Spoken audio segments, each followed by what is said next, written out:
So as we go through the shadow, as we go through dark times, which at times can feel like the shadow of death, the key is that we go through it with the Lord.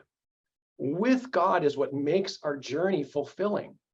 Have you ever had to clean the house or do some kind of a task, and you're trying to get your kids, for those of you who are parents, trying to get your kids or friends or colleagues to do it, and you end up for 2 hours it's full of strife and frustration, and at the end you got the job done, but it's just not as rewarding because of everything you had to go through in order to get to the end.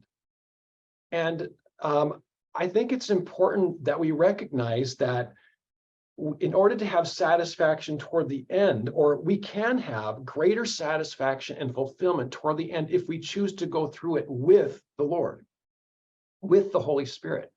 And so the process that you are embarking on this week and then in the weeks and months to come, the Lord wants to be with you. He wants to go through it with you, not around it, not avoid it, not criticize it, not get frustrated by it, although those things may happen. He wants you to go through, but he wants you to go through it with him.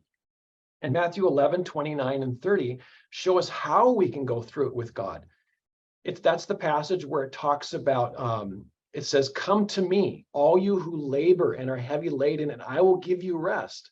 Take my yoke upon you and learn from me, for I am gentle and lowly in heart, and you will find rest for your souls, for my yoke is easy and my burden is light." How we go through something with God is we take on his burden. We take on his call. It's what he gives to us. Now, there is a yoke to bear, but it's one that we can bear with him. God's rod and his staff bring comfort, correction, guidance, and protection. And so we're able to go through it with him.